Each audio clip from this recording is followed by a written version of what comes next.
retour pour la suite de nos échanges avec toujours en ligne de mire la transition plus juste. Alors évidemment, cette transition, elle ne se fait pas seule.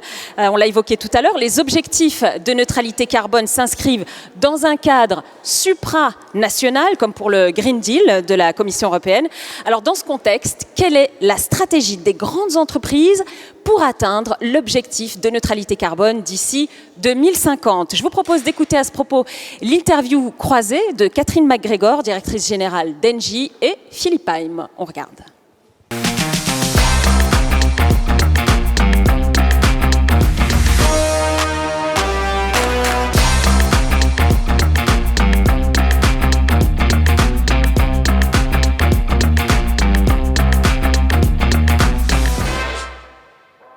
Tout commence par une conviction qu'il y a une crise climatique et que la transition énergétique est en fait une des solutions pour résoudre et freiner cette urgence climatique. Deuxièmement, il faut un fort alignement dans l'entreprise. Moi, je crois beaucoup à l'alignement. Et donc, ça commence par inscrire dans nos statuts une raison d'être qui est celle d'accélérer la transition énergétique. Ensuite, il faut se donner des objectifs. Alors des objectifs ambitieux, certains à très long terme. Par exemple, nous avons adopté cette ambition d'être neutre en carbone à l'horizon 2045 sur tous les scopes. Ces objectifs très long terme, bien sûr, doivent être déclinés en objectifs plus court terme. Donc nous avons des objectifs à 2025, 2030, d'avoir respectivement 50 gigawatts et 80 gigawatts de capacité installée en renouvelables électriques. Et pareil sur le gaz, on a des objectifs sur le biométhane, sur l'hydrogène, donc des gaz qui sont renouvelables et qui vont nous aider à décarboner notre offre gazière, puisque sinon on n'arrivera jamais à la neutralité carbone. Il y a deux choses très importantes que je retiens. D'abord, je crois qu'on partage le sentiment d'urgence. Si on va être prêt en 2050 sur une limitation du réchauffement climatique à 2 degrés, il faut agir maintenant, parce qu'on est sur des cycles d'investissement, en particulier dans ton industrie, qui sont extrêmement longs. Un élément qui est très important, c'est l'alignement, l'alignement interne, l'alignement externe. Nous avons également fait le choix de passer entreprise à mission, après avoir transcrit dans nos statuts la raison d'être.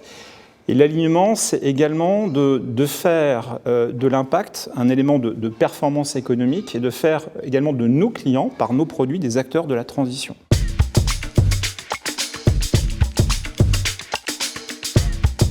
Les banques sont au croisement de tous les financements de l'économie à travers leurs différents rôles. Notre rôle, c'est participer à la transition par une exigence dans les choix de financement. C'est au fond se dire, je ne suis pas là pour décarboner mon bilan, je suis là pour aider à la décarbonation de l'économie. Donc je suis là pour aider les acteurs, comme Engie, à accompagner, en tout cas à réaliser cette transition. En tant qu'investisseur, il faut dépasser le débat, rester ou sortir. Je crois que c'est très simple pour nous de nous engager complètement des industries qui sont très impliquées dans la production énergétique.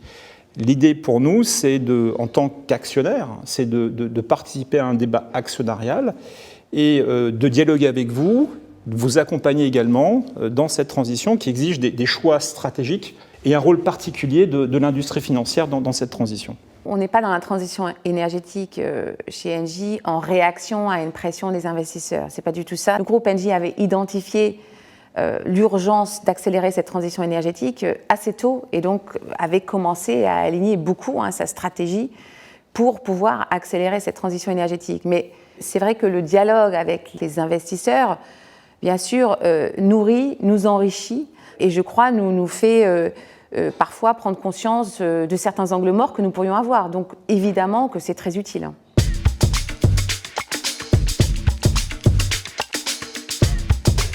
Les actionnaires, évidemment, font partie des parties prenantes extrêmement importantes pour Engie.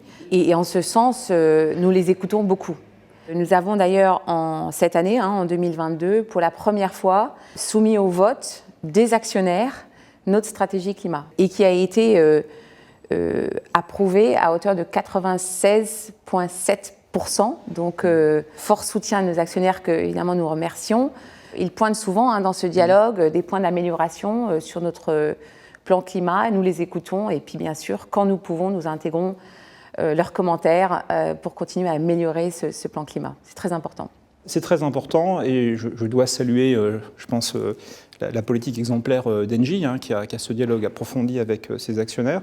À travers LBP Asset Management, nous avons participé à 630 assemblées générales. Donc c'est tout à fait considérable. Nous sommes également un gros acteur investi dans ce dialogue à travers CNP Assurance, qui investit 40 milliards d'euros chaque année. Les Français, les épargnants nous confient leur argent et c'est important pour nous, quelque part, de pouvoir rendre compte de l'usage qu'on fait de cette épargne. Donc nous rentrons dans un dialogue qui, je pense, est constructif, un dialogue avec les managements sur ces éléments de transition. En tout cas, notre politique, notre manière de le concevoir, c'est un dialogue constructif. Nous ne sommes pas une ONG, donc c'est un dialogue dans l'intimité d'une relation singulière avec les managements, sans effet médiatique. Ce qui nous importe, c'est l'effet utile et de convaincre, et je suis très heureux de constater des progrès très importants pour des grands acteurs énergétiques en France et en Europe.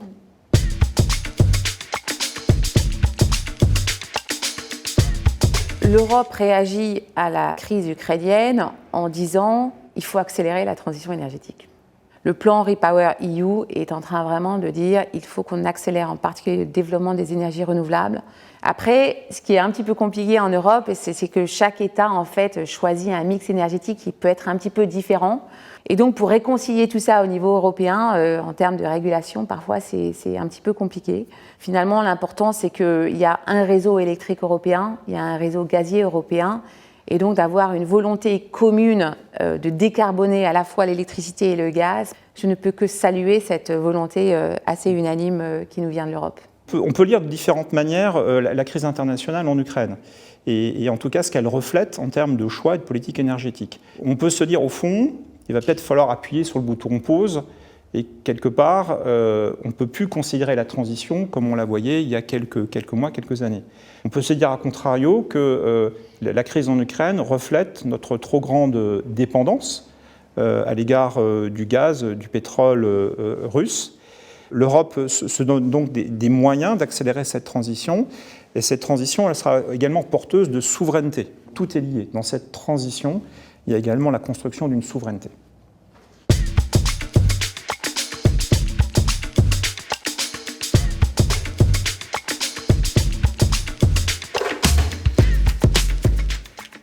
Alors on vient de l'entendre, cette transition, ces enjeux climatiques nécessitent la mise en place au niveau des grands groupes de plans plus ou moins long terme, avec des objectifs bien sûr. Alors on va poursuivre la réflexion avec nos 4 prochains intervenants. J'invite à me rejoindre Clotilde Delbos, Emmanuel Mouret et Joël Tronchon.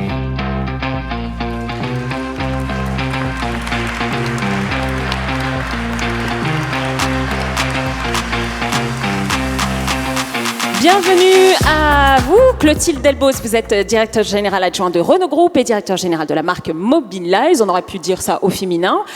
Emmanuel Mouret, présidente du directoire de la Banque Postale Asset Management. Et Joël Tronchon, directeur développement durable Europe chez L'Oréal et membre du comité de mission de la Banque Postale. Alors je vous avais dit qu'ils étaient 4, le 4e, il est avec nous, mais il est en duplex. Bonjour Laurent Babiquian, vous êtes directeur monde des marchés de capitaux du CDP Carbon Disclosure Project. Bienvenue à vous aussi. Alors avant de vous donner la parole, Laurent, on va commencer avec vous, Clotilde Delbos, puisqu'on le voit bien, de nombreuses entreprises adaptent justement leur modèle pour faire face à ces nouveaux enjeux. Comment ça se passe dans votre entreprise à vous, par exemple, chez Renault ? Alors, chez Renault, effectivement, donc on est un constructeur automobile, comme tout le monde le sait, et on a effectivement à répondre aux enjeux à la fois climatiques, environnementaux et sociétaux, un peu comme tout le monde. Alors, souvent, quand on pense à l'industrie automobile, on pense à certains enjeux. Je vais peut-être en rajouter quelques-uns. Le premier, c'est que quand vous achetez un véhicule 100, en fait, en réalité, la plupart du temps, vous l'utilisez 10%. Donc, vous payez très cher quelque chose que vous utilisez peu. Deuxièmement, quand vous l'achetez toujours 100, 3 ans après, il vaut 50. dépréciation quand même assez accélérée. Et là, comme tout le monde le sait, on est responsable d'à peu près 15% des émissions de CO2 en Europe, ce qui est quand même loin d'être négligeable. On peut rajouter aussi d'autres enjeux, c'est que en fait, la place de l'automobile en ville est de plus en plus contestée. Il y a des restrictions de plus en plus importantes. On le voit bien à Paris. Je pense que c'est un exemple assez flagrant. Donc il faut qu'on réfléchisse différemment à la mobilité de demain. Et c'est ce qu'on a fait avec Luca De Meo, notre directeur général, quand il est arrivé. On a lancé un grand plan de transformation qui s'appelle Renolution. Et dans ce plan, on a décidé pour la première fois en 120 ans d'existence de l'entreprise de créer une nouvelle marque qui s'appelle Mobilize pour justement répondre à ces enjeux. Et il ne faut pas oublier que Renault Group est quand même assez pionnier dans les véhicules électriques, etc. Mais on voulait aller plus loin. On voulait transformer un groupe automobile qui utilise de la tech en un groupe de tech qui utilise de l'automobile. Et c'est le rôle de Mobilize. Le rôle de Mobilize, c'est de créer un nouveau business model basé sur les services qui nous permettent d'offrir des services de mobilité basés sur un véhicule et non l'inverse. Et les véhicules que l'on veut utiliser seront des véhicules 100% électriques, pour certains avec très petite empreinte au sol, comme le véhicule qu'on lancera l'an prochain qui s'appelle Duo. Ce véhicule-là, par exemple, il est fait à partir de plus de 50% de matière recyclée. Il sera à 95% recyclable. Donc on réfléchit vraiment différemment à la mobilité de demain. Et c'est absolument l'enjeu. Notre objectif chez Mobilize, c'est d'offrir une mobilité plus verte, puisqu'on est électrique, partagée, si possible, plus abordable, puisqu'on utilise aussi les services de notre banque interne, Mobilize Financial Services. Tout ça en fait, ça répond à tous les enjeux ESG que l'on nommait. Donc c'est vraiment ça l'enjeu. Réduire, et c'est assez antinomique parce que finalement cette business unit au sein de Renault va à l'encontre du reste. On veut moins de véhicules en circulation, des véhicules tous propres, bon, ça c'est l'apanage du groupe Renault, et des véhicules avec petite empreinte au sol. C'est toute une façon de penser qu'il faut changer, comme ça c'est des nouvelles réflexions. Vous, chez L'Oréal, c'est quoi votre plan, Joël Tronchon ? Bonjour à toutes et à tous. Nous, on a un plan effectivement assez large qui concerne aussi bien d'ailleurs les impacts sociaux que environnementaux. Il n'y a pas que les deux vont de pair, c'est ce qu'on a vu ce matin. Sociaux, c'est tous nos engagements sur les personnes vulnérables, notamment particulièrement les femmes.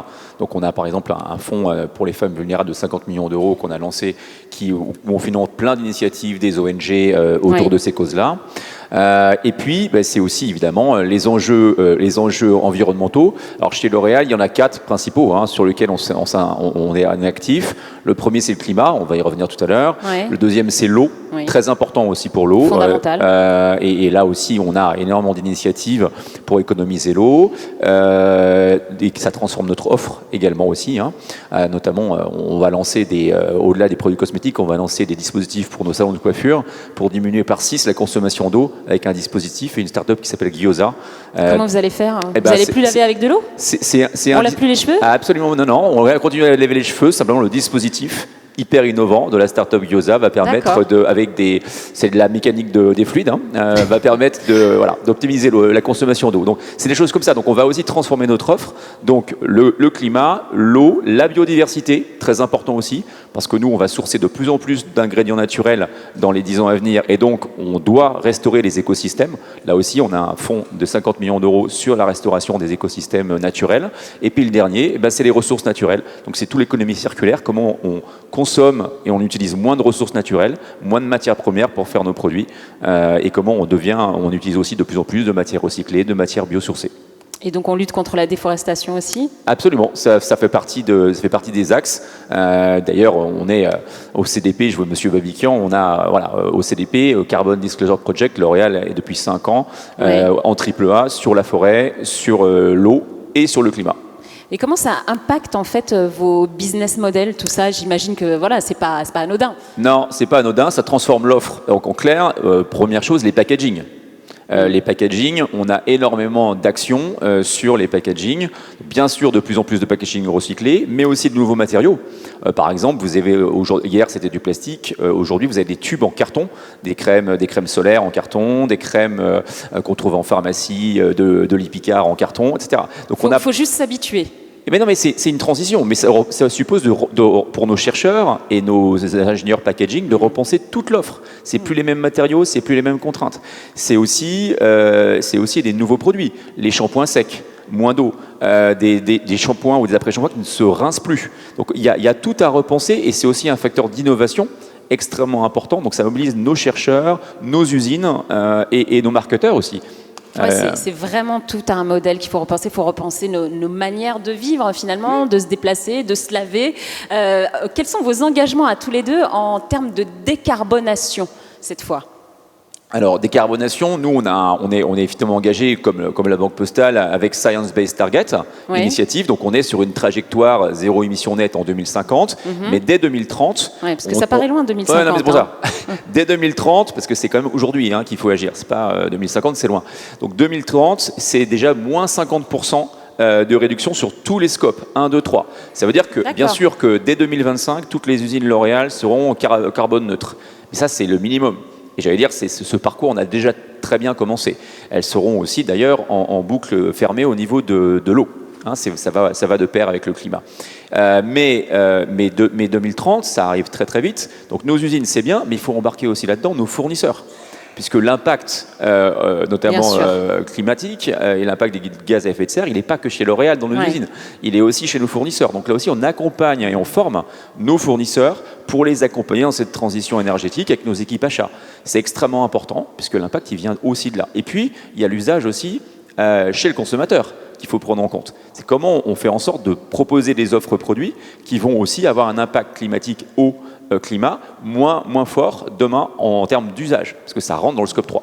On réfléchit vraiment à 360, quoi. Et pour vous, Clotilde Delbos, comment ça se passe la décarbonation ? Quels sont vos objectifs ?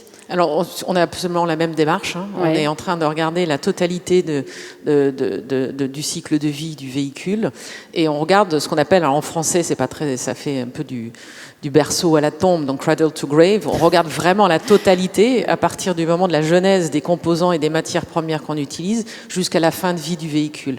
Donc on a appris complètement la même démarche. Nos engagements sont les suivants, c'est de regarder, c'est de réduire, d'atteindre la neutralité carbone en Europe en 2040 et dans le monde en 2050. Et après, on se donne des objectifs pour chacun de nos cycles de vie du véhicule, pour réduire ces émissions carbone. Alors si je reprends l'exemple des usines, qui est après le même, nos ambitions, c'est effectivement, donc sur tout l'amont de production du véhicule, d'atteindre une neutralité carbone en 2030 en Europe et de réduire de 60% notre émission de CO2 sur les usines à travers le monde sur la même durée, en 2030. Et on sait que c'est possible, puisqu'on a déjà une usine qui a été certifiée en neutralité carbone dès 2012 à Tanger, au Maroc. Okay. Donc ça, c'est pour l'amont. Et pour l'aval, c'est la même chose. On a des objectifs pour réduire les émissions de CO2 de nos véhicules. J'y reviendrai peut-être tout à l'heure, de façon à agir tout de suite et non pas attendre 2030. D'accord, ou même voire 2050 pour certains. Emmanuel Mouret, comment l'investisseur, l'investisseuse que vous êtes s'engage justement pour accompagner cette transition vers une décarbonation ? Avant de vous répondre, je voulais dire à Joël que j'ai hâte de découvrir tous ces produits nouveaux qui, en plus de tout ce que vous avez décrit, va nous permettre de gagner du temps. Et ça aura un impact collatéral positif sur le S, parce que ça risque de contribuer fortement à l'harmonie des familles le matin dans les salles de bain. C'est bien de le souligner. Merci, voilà. Emmanuel. Ceci posé, bien sûr que la Banque Postale Asset Management est très engagée dans la décarbonation.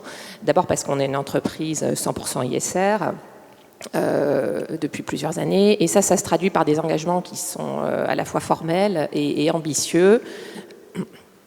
Alors d'une part, on a vocation à être nous-mêmes neutres en carbone d'ici 2050, mais ça, tout le monde va l'être, donc c'est peut-être pas ça qui est le plus ambitieux. Ce qu'on s'est donné, nous aussi, comme objectif intermédiaire, c'est que d'ici 2030, un peu comme Joël, d'ici 2030, 90% de nos encours éligibles seront alignés sur la trajectoire que recommandent les accords de Paris, l'accord de Paris, pardon.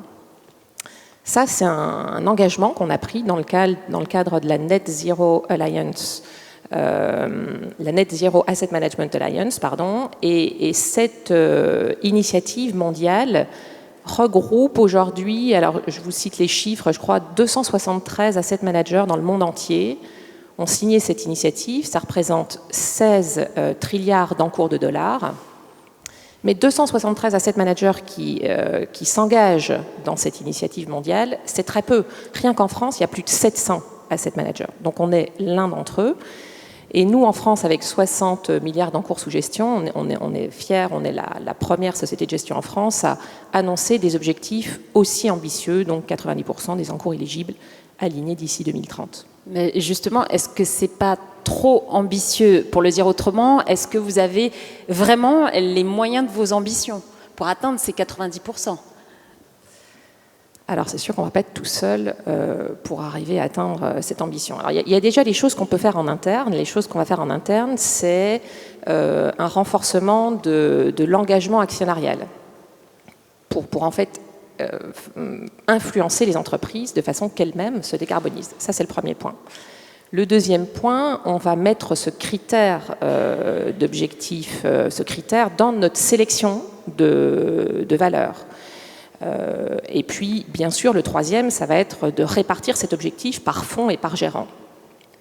Mais une fois qu'on a dit ça, quand on fait ça en interne, c'est largement insuffisant. On investit dans de grandes entreprises, et celles-ci, et vous les représentez, elles ont des trajectoires très claires, elles ont des objectifs qu'elles partagent en toute transparence, elles s'améliorent tous les ans, et finalement, les grandes entreprises, elles vont nous aider, nous, à atteindre cet objectif. Le plus gros sujet d'inquiétude pour nous tourne autour des plus petites entreprises.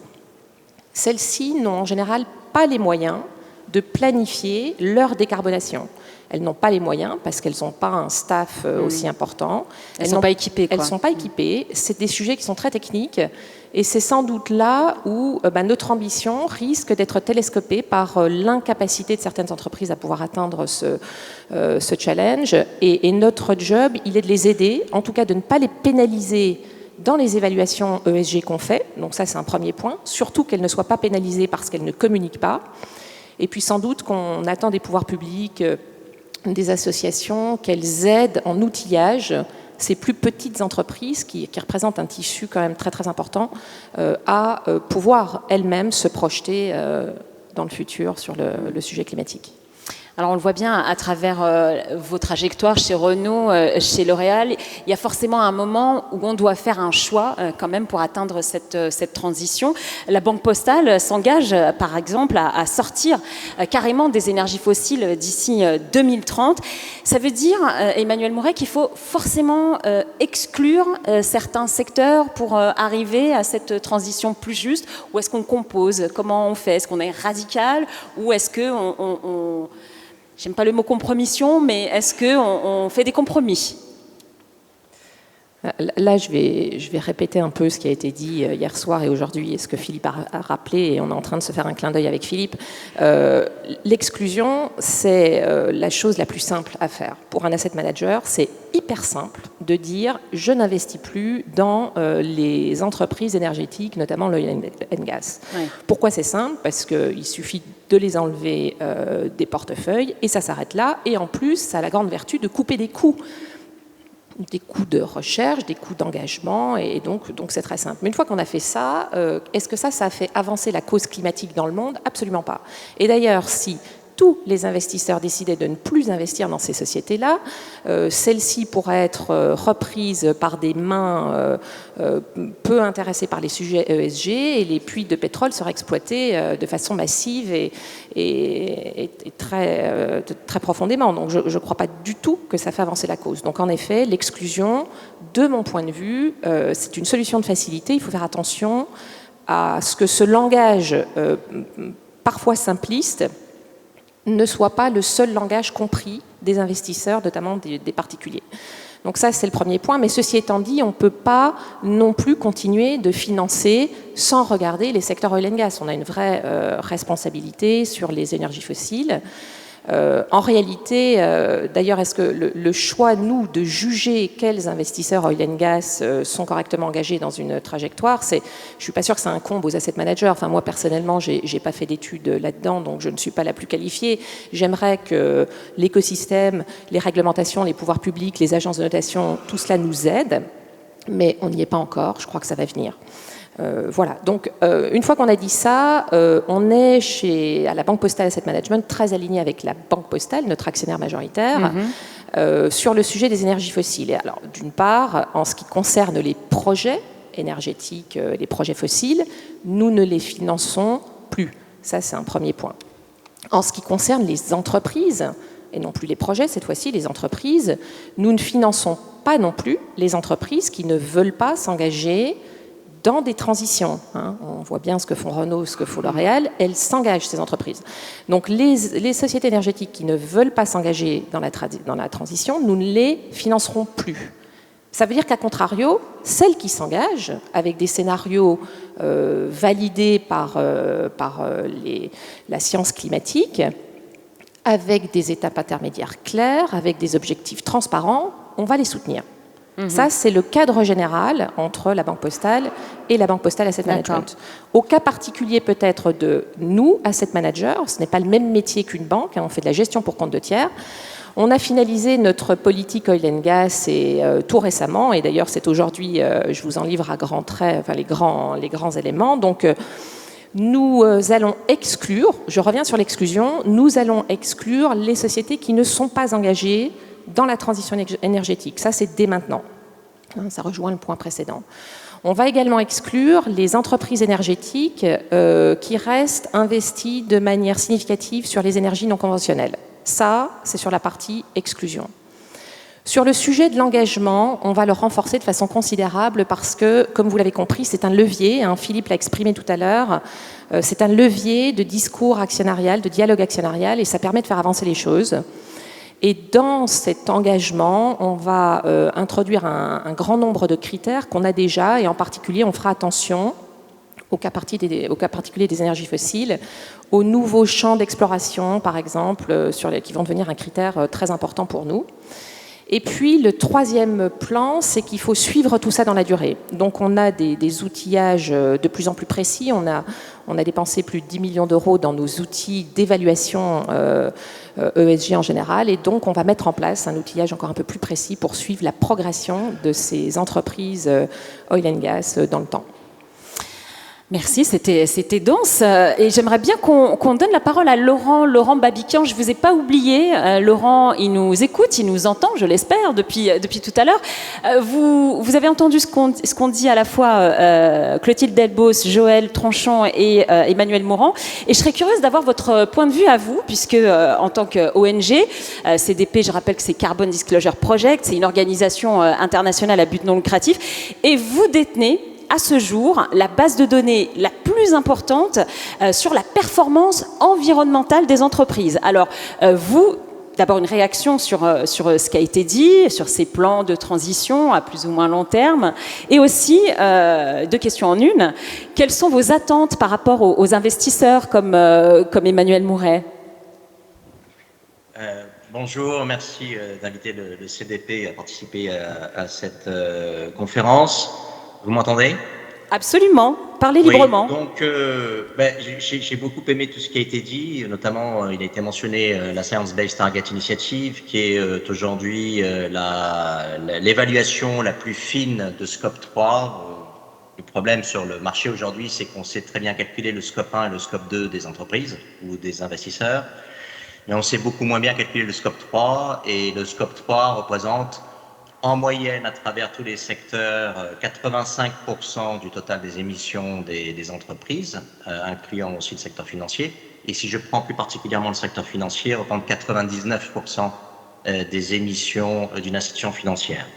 Et les trois organisations qui sont sur la scène sont approuvées SBT, et notamment la Banque Postale, qui est une des deux banques dans le monde à avoir été approuvée SBT. Et il faut mesurer ce que ça veut dire quand on approuve une institution financière SBT. Ça veut dire que ces émissions financées, c'est-à-dire que la teneur en carbone des portefeuilles de crédit ou des portefeuilles d'investissement des institutions financières est alignée sur 1,5 degré.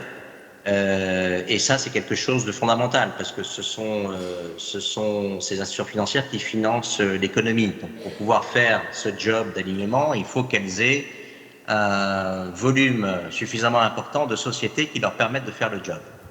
Et or, aujourd'hui, nous avons à peu près 2000 ou 2500 sociétés qui sont dans la Science Based Target Initiative. Certaines sont dans le pipeline, d'autres ont été agréées. Mais c'est encore beaucoup trop peu. Et je rejoins ce que disait Emmanuel. Le problème, ça va être les entreprises intermédiaires, de plus petite taille, parce qu'il va falloir qu'elles suivent le mouvement. Alors là où je suis pas forcément d'accord avec Emmanuel, c'est qu'au contraire, en tant qu'investisseur, vous devez pousser ces entreprises pour leur dire que c'est un investissement de leur part, ce n'est pas un coût. Recruter quelqu'un qui va s'occuper de la planification carbone ou bien de mettre en place un plan de transition chez un ETI ou une small and medium size business, pardon, une petite entreprise, il faut que ce soit vu comme un investissement. Et donc, quand un investisseur investit dans ces sociétés-là, ça peut être une des conditions de dire, OK, vous allez prendre une partie de cet investissement pour structurer une équipe parce que on va avoir besoin de cette information. Et on retrouve ça chez les banques quand elles doivent faire leur exercice de stress test auprès de la Banque centrale.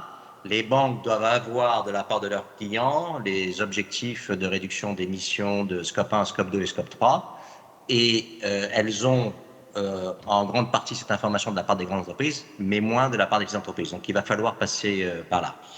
Le deuxième point, c'est il faut des plans de transition crédibles. Alors, je sais qu'il y a certaines juridictions où quand des actionnaires votent contre, c'est pas forcément binding, c'est pas forcément contraignant.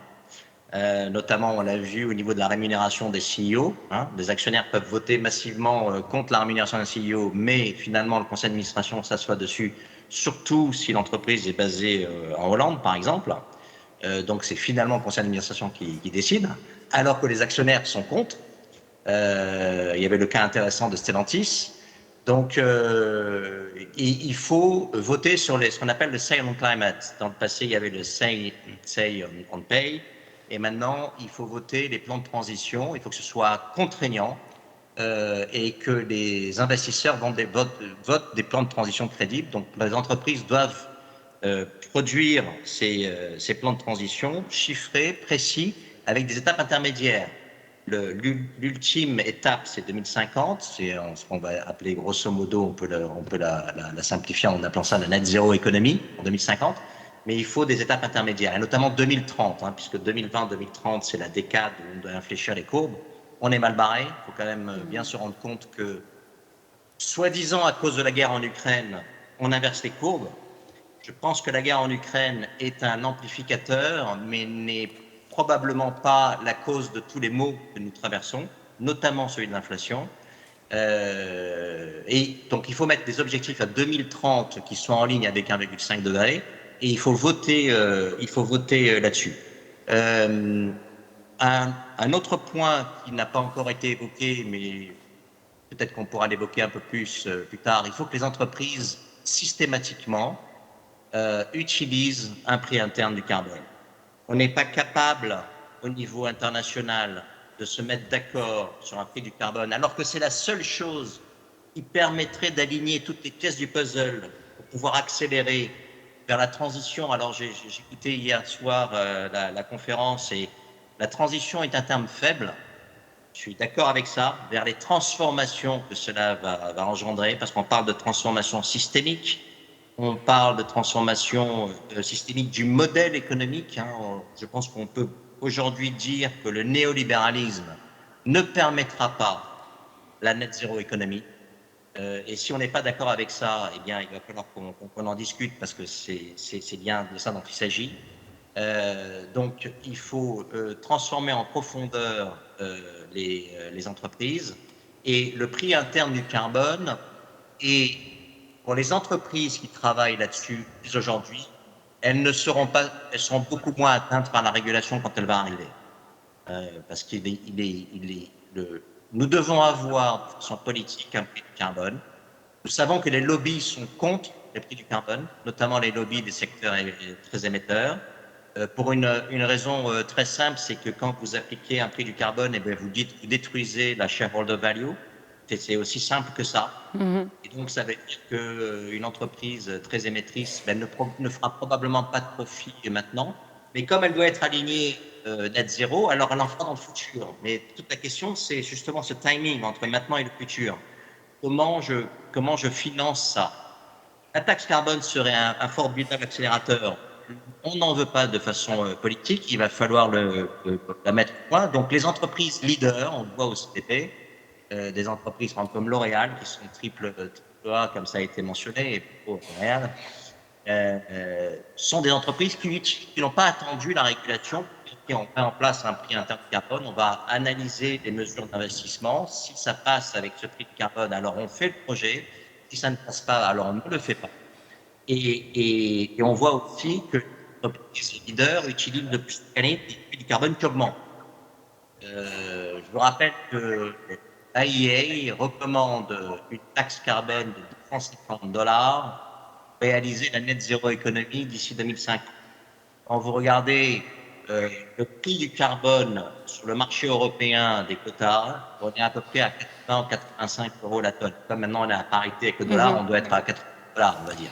Laurent, je vous coupe un instant parce que j'aimerais bien faire réagir à vos propos quand même nos invités sur le plateau, et notamment sur cette question de la rémunération des CEO, puisque d'après vous, un plan de transition crédible passe aussi par là. On en pense quoi chez L'Oréal, par exemple, des conditions de rémunération des CEO? C'est un sujet qui fâche ou qui fédère? Ah bah non, c'est un sujet qui est en place surtout. À partir du moment où on a des stratégies de transition, des stratégies de développement durable qui sont engagées dans tous les métiers, il y a des objectifs quantifiés dans tous les métiers qui sont mesurés, de trajectoire carbone, de réduction carbone, des objectifs aussi sur le climat, sur l'eau, etc. Forcément, à un moment, ça se retrouve dans les rémunérations variables des dirigeants et pas que du CEO.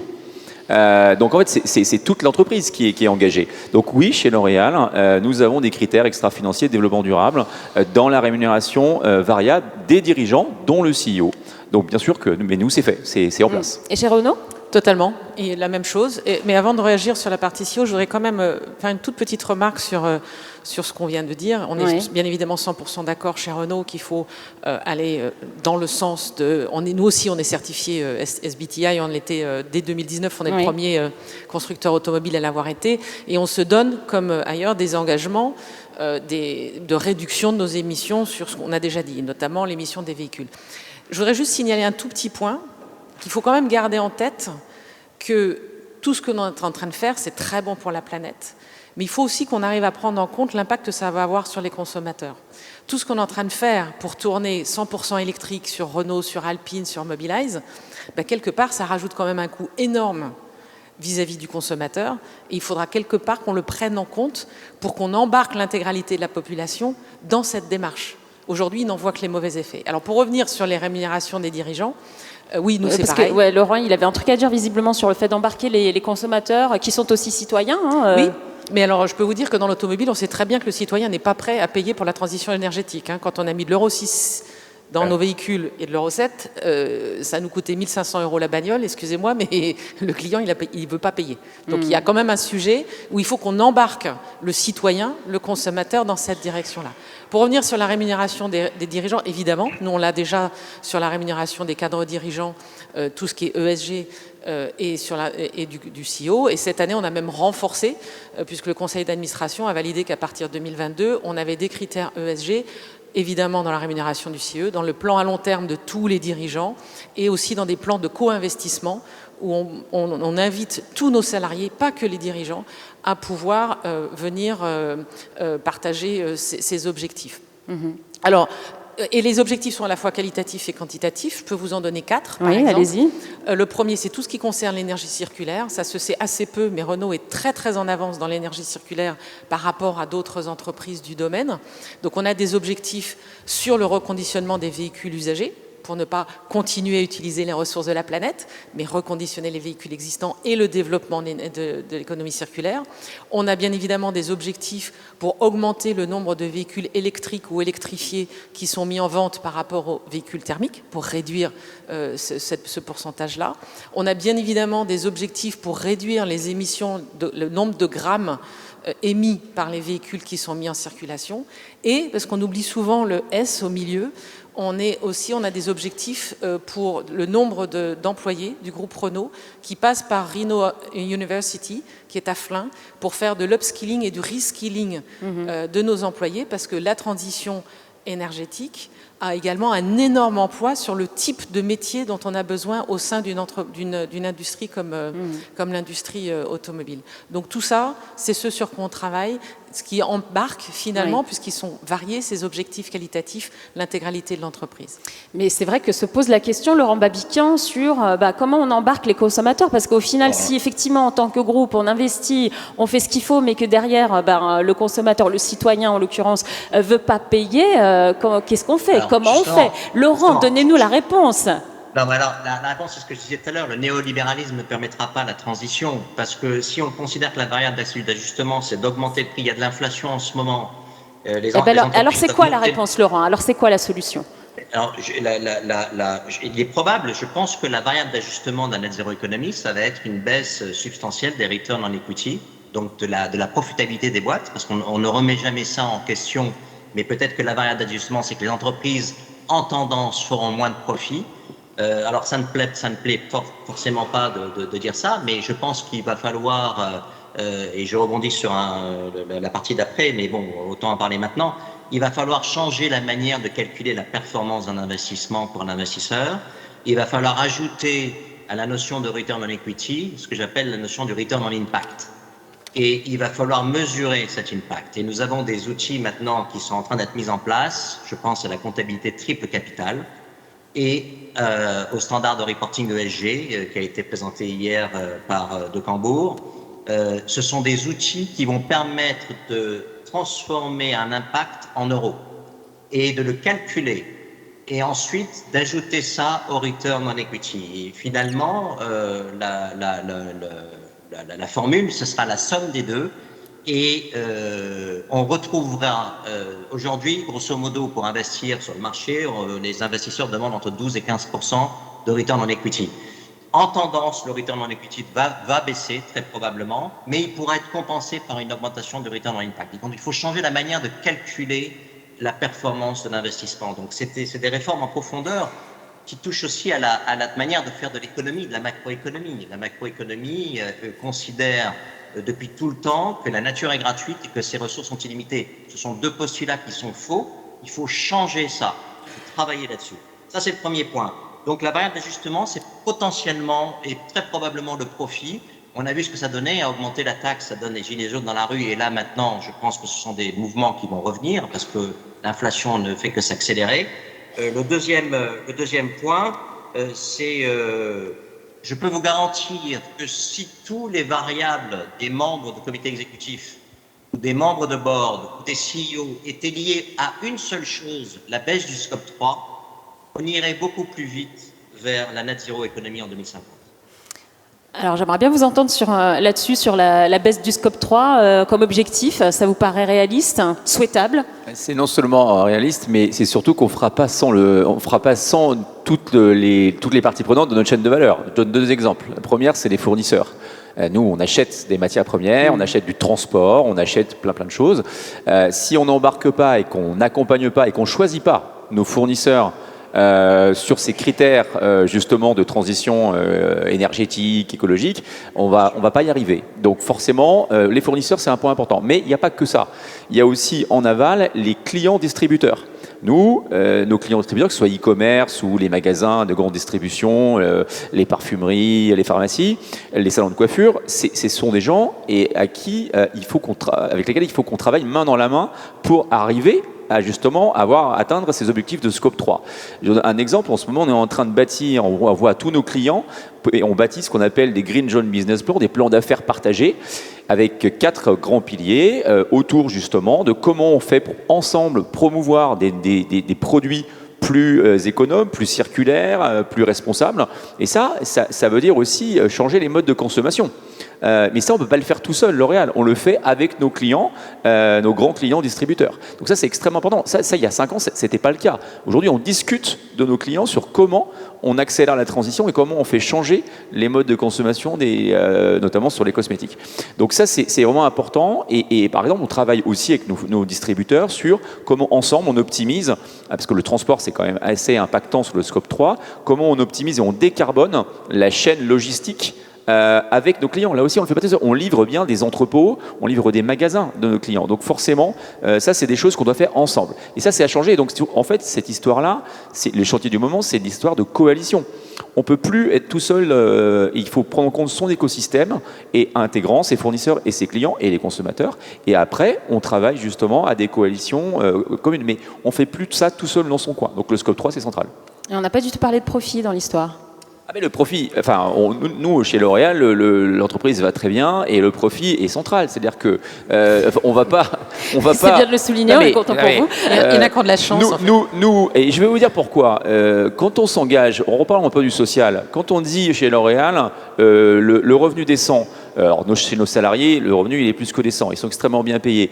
Mais on regarde aussi le revenu décent de nos fournisseurs partout dans le monde. Et on audite tout ça, et on fait des contrôles. Et on paye aussi nos fournisseurs au bon prix. Donc pour ça, la profitabilité, c'est important aussi. Parce que ça veut dire que sinon, on sacrifie le volet social de la transition.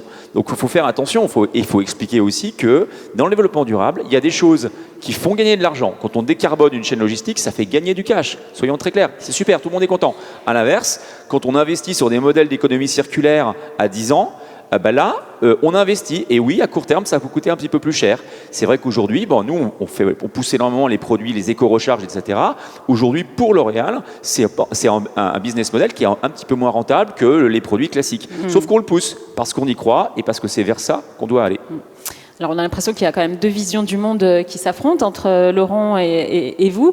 Clotilde Delbos, qu'est-ce que vous attendez, vous, des investisseurs, des institutions dans ces plans de transition plus justes? On a vu qu'il y avait des labels, SBTI, les scopes, etc. Mais comment les investisseurs peuvent vous aider? Alors, si tant est qu'ils puissent vous aider. Je pense qu'ils peuvent. Il y a quelques sujets, il y a 3 points, je dirais, sur la partie des investisseurs, des normes et des réglementations. On a besoin de globalité, d'unicité et de flexibilité. Alors, globalité, qu'est-ce que j'entends par là? Aujourd'hui, nous, on a une taxonomie pour tout ce qui concerne tous ces sujets-là, qui est extrêmement précise et qui est spécialisée au monde de l'automobile. Et les constructeurs automobiles l'utilisent, l'appliquent et donnent des informations, de la transparence sur cette taxonomie. Le petit problème, c'est que les fournisseurs du monde automobile n'y sont pas soumis. Donc, quand on veut parler et travailler effectivement en écosystème, et je suis 100% d'accord qu'il faut travailler en écosystème, si la taxonomie est différente pour les fournisseurs de rang 1, voire plus bas, par rapport au constructeur lui-même, c'est assez difficile de pouvoir travailler complètement en filière avec les mêmes intérêts. Donc ça, c'est le problème de globalité. En ce qui concerne la partie unicité, en fait, vous avez beaucoup de standards aujourd'hui. Vous n'avez pas un standard, vous avez à peu près 6 agences de notation extra-financières que tout le monde connaît, ISS, Vigelo, etc., etc. Ils n'ont pas les mêmes demandes, ils n'ont pas les mêmes critères. Donc c'est très difficile pour une entreprise de se dire, bon, allez, puisque ce sont les critères les plus importants, je commence toujours par le plus important et je les règle et pour aller. Mais quand vous avez une diversité de critères, c'est assez difficile pour les entreprises de s'y reconnaître et ça ne va pas s'arranger avec le CSRB qui arrive. Donc je pense que ça, c'est quelque chose. Moi, on a les réunions avec les équipes, ils s'arrachent les cheveux. C'est vraiment d'une complexité énorme. Et le dernier, qui est la flexibilité. Nous, on est 100% partisans. On est, une fois de plus, je le dis, on est pionniers dans l'électrique, dans le véhicule électrique, parce qu'on estime que c'est vraiment l'avenir. Et on y va. Il n'y a pas de problème. On l'a annoncé. En revanche. Et il est normal, que effectivement les institutions financières, les investisseurs nous disent écoutez, votre vision, ça doit être 0 carbone à telle date, ça doit être ceci, vous devez réduire vos émissions à la sortie des véhicules de temps à telle date, pas de problème. Là où j'ai un problème, c'est que les institutions commencent à nous dire oui, mais pour y arriver, c'est l'électrique, point barre. Vous n'avez pas le choix d'une autre technologie. Donc en gros, on nous dit vous n'avez pas le choix de l'innovation. dans l'énergie que vous voulez utiliser, ce sera l'électrique pour tout le monde. Puisque c'est, enfin, entre guillemets, en Europe. Le reste du monde s'en fiche un peu. Mais ça veut dire quoi? Ça veut dire que tout le monde va être sur les mêmes technologies. Donc, tout le monde va être sur les mêmes ressources naturelles. Ces ressources naturelles ne sont pas inépuisables. Au contraire, elles sont épuisables. Donc, ça veut dire qu'on augmente la rapidité à laquelle on va épuiser ces ressources naturelles au lieu de laisser libre cours à l'innovation pour travailler sur l'électrique, l'hydrogène, des fuels de synthèse, etc. Non, on nous dit c'est l'électrique, point zéro. Et qu'est-ce que ça veut dire? Ça veut dire que d'abord, on accélère l'épuisement d'un certain nombre de ressources, on en augmente le prix, puisque tout le monde va dessus. Donc je reviens à mon sujet de l'affordability des véhicules qu'on met sur le marché. Ensuite, ces ressources, ça ne vous aura pas échappé, sont assez peu présentes en Europe. Donc on va les chercher ailleurs, dans d'autres pays, coût du carbone de la logistique, et on se met les mains stratégiquement complètement liés par rapport à des pays étrangers qui, on ne sait jamais comment ils vont réagir dans le futur. Donc stratégiquement pour l'Europe, pour les constructeurs et à la fin pour le client final, on est en train de travailler pour la planète, nous, Europe, mais on n'est pas forcément en train de réfléchir long terme à l'avenir de tout cet équilibre et du bien-être finalement du client, de la planète et des gens. Parce qu'on force quelque chose qui n'est pas forcément, qui est bien, mais pas forcément la seule solution. Il y a d'autres solutions. Donc on aurait besoin d'un peu de flexibilité de la part des unions européennes et autres, des réglementations, pour pouvoir choisir comment atteindre un objectif qui doit être ambitieux, qui est ambitieux et que nous relevons. Flexibilité et puis aussi peut-être, Laurent Babiquian, d'harmonisation, parce que c'est vrai que face à la multitude des indicateurs, là aussi il y a un problème, parce que on peut se dire que les bonnes pratiques existent, encore faut-il pouvoir les évaluer, être sûr qu'elles fonctionnent. Vous, par exemple, chez CDP, vous répertoriez justement ces bonnes pratiques et les entreprises qui obtiennent les meilleurs résultats en termes de performance environnementale. Peut-être un mot justement sur comment vous évaluez et qu'est-ce qui fait que vos évaluations à vous, elles sont, on va dire, hyper fiables et qu'elles font référence. Alors, la bonne nouvelle, c'est que le régulateur est en train de s'emparer du dossier des ESG Data Provider et un ESG Rating Provider, puisque pour l'instant, ce sont des organisations qui ne sont pas justement réglementées. Ça va venir, très probablement. Et il y avait une très bonne étude d'ailleurs qui fait foi, c'est une étude du MIT qui démontrait que les notes ESG de la même entreprise, il y avait un coefficient de corrélation de 0,56%, 56%, pardon, alors que dans la partie financière, vous avez à peu près 97% de corrélation. Donc c'est un peu le flou artistique, mais ça va changer. Alors au CDP, nous, en fait, on ne note pas quelque chose qui est lié de près ou de loin à de la finance. Nous, on note l'impact et la performance environnementale d'une entreprise sur le changement climatique et ou l'eau et ou les forêts.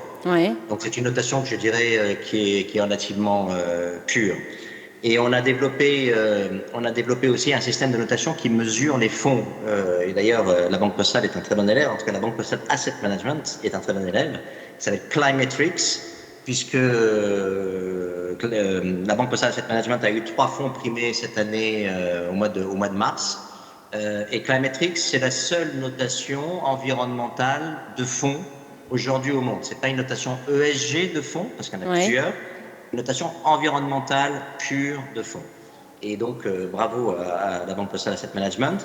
Et nous prenons en compte un système assez complexe de notation dans Climatrix. Et notamment, nous prenons en compte les objectifs de réduction mesurés par la température, la trajectoire de température. Je ne vais pas rentrer dans le détail, mais c'est un petit peu compliqué, mais on prend ça en compte. On prend en compte la notation d'une entreprise si elle a été notée par ACT, quelque chose que le CDP a développé avec l'ADEME.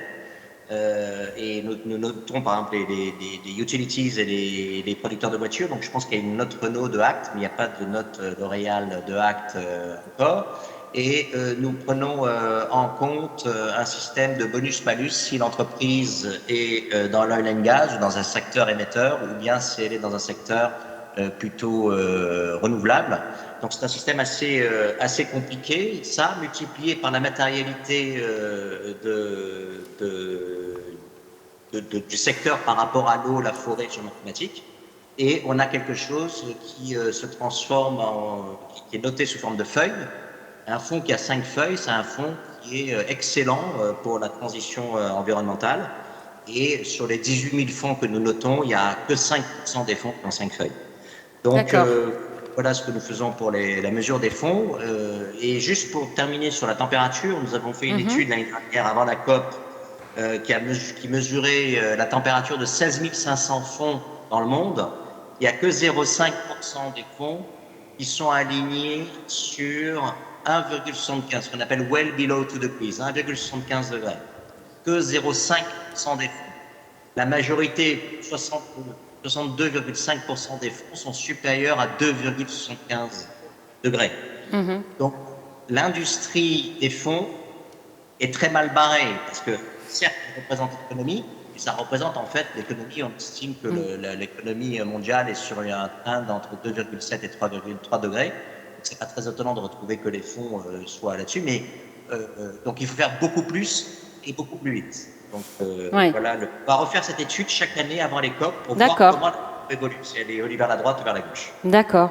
Alors face à ce flou artistique que vous évoquiez tout à l'heure, comment on peut faire pour aller encore plus loin justement? Est-ce que d'après vous, les indicateurs devraient justement encore plus prendre en compte le retour sur impact finalement, plutôt que la rentabilité plus ou moins long terme? Oui, moi je suis convaincu qu'il va falloir changer les métriques économiques. De toute façon, il faut changer de fond en comble notre théorie économique qui est basée sur des postulats qui sont faux. On n'en parle pas suffisamment, on commence à en entendre parler, mais il va falloir qu'on travaille beaucoup là-dessus, sur la finitude des ressources et sur la manière de trouver les nouveaux KPIs qui reflètent notre réalité.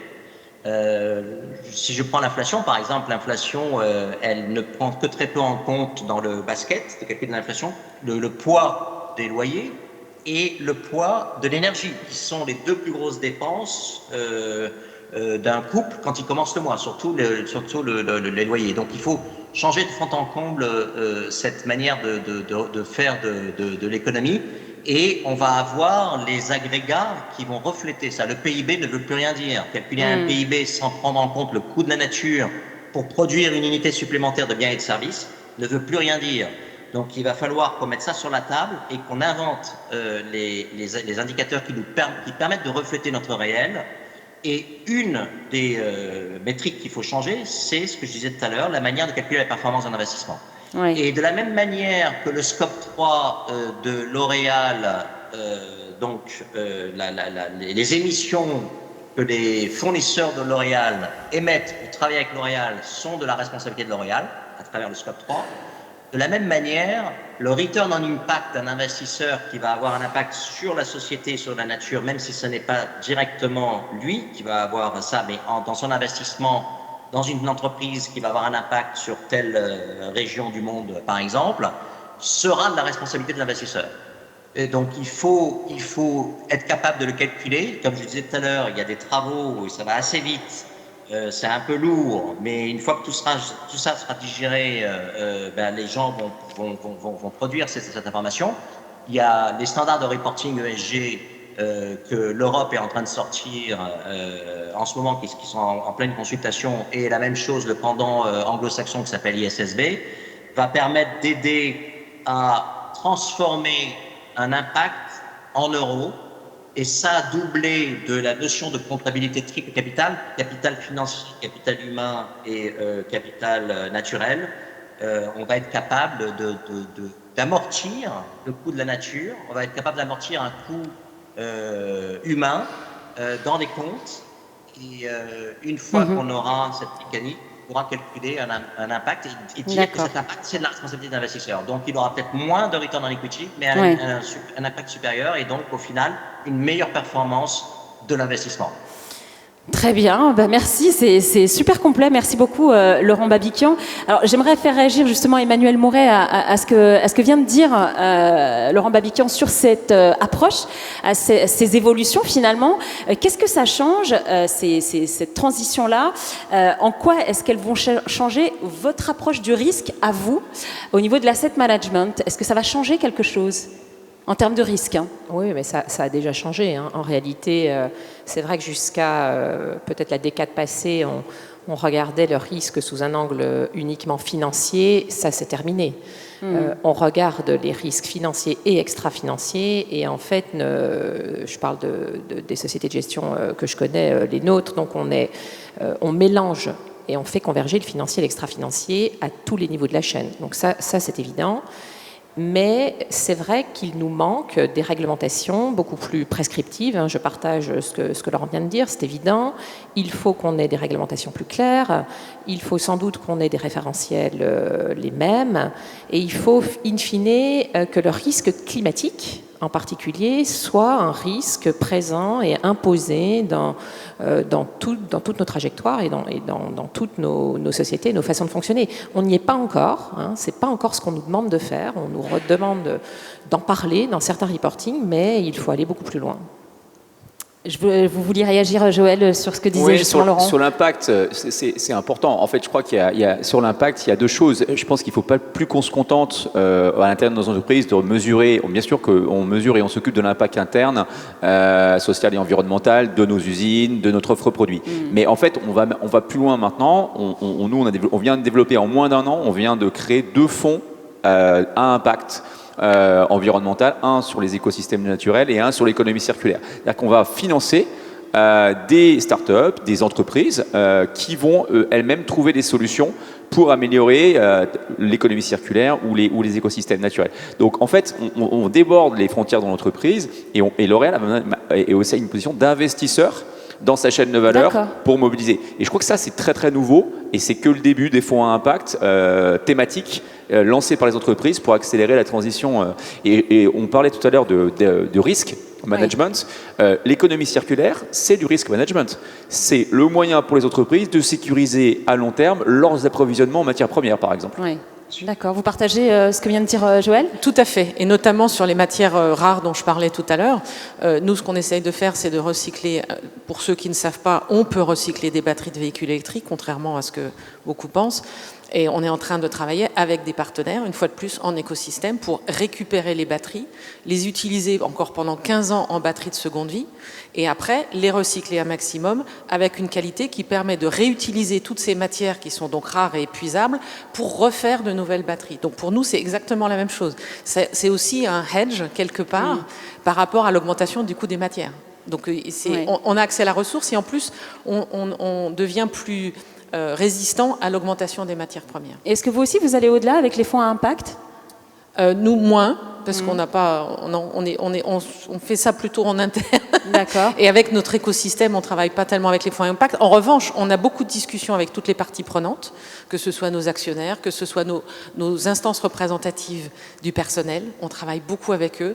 On a aussi créé, avec Jean-Dominique Senard, le président du conseil de Renault, un comité des parties prenantes, dans lequel on a bien évidemment des membres du comité de direction, mais on a 12 experts de la filière, du monde syndical, de l'emploi et la réinsertion, pour nous aider à réfléchir effectivement de l'impact au sens beaucoup plus large de toute notre stratégie.